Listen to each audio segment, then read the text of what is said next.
Alors la mission des terrasses était définie par le projet de départ.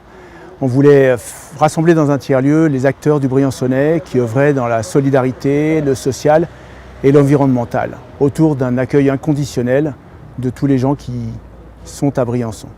Ce tiers-lieu solidaire et écologique s'inscrit à Briançon, dans un territoire de très haute montagne où l'accueil est un enjeu stratégique, où on ne peut pas laisser les personnes dehors.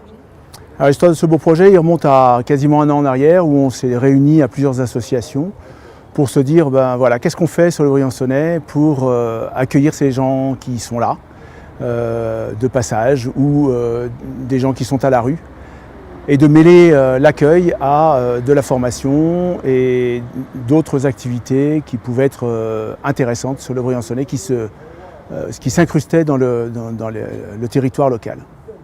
Né autour d'activités d'accueil, ce projet est amené à s'ouvrir vers des activités écologiques, vers des activités culturelles, des activités médicales, et où aussi la partie manufacture est au cœur du projet avec un atelier low-tech où les personnes se rencontrent à travers le faire ensemble.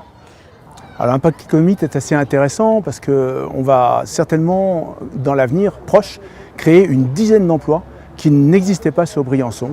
Des emplois de veilleurs de nuit, d'accueil, de gestion, d'entretien, de cuisiniers, de coordinateurs. Voilà, ce sera précisé par la suite, mais c'est intéressant de voir que ce tiers-lieu va être un générateur d'emplois. Au bas mot, 10 au départ.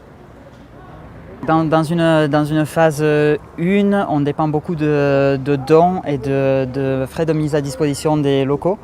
Et dans une phase 2, on essaye vraiment d'atteindre un équilibre économique, c'est-à-dire que les structures qui sont accueillies aux 3 étages supérieurs, plus celles qui ont un loyer un peu plus modéré aux 3 étages inférieurs, permettent d'être autofinancées, ce qui n'est pas le cas de la phase 1, donc dans les premières années à venir.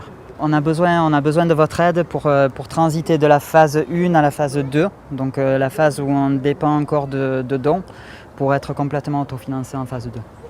Ce projet de tiers-lieu écologique et solidaire, il s'inscrit au sein du territoire à travers des activités d'accueil, d'hébergement, de nourriture, de santé, et aussi de plus en plus en élargissant vers des nouveaux champs d'action, que ce soit l'organisation d'ateliers et de formations ouverts à tous, que ce soit à travers le renforcement de savoir-faire, notamment de savoir-faire locaux, historiques, et puis aussi des savoir-faire plus innovants, low-tech, avec des activités d'ateliers. Et la dimension aussi académique qui pourrait être amenée dans un temps futur avec une université rurale. Un espace pour tous les Briançonnais, pour se rencontrer, partager, réfléchir, pour faire ensemble et pour construire en fait une société qui nous ressemble.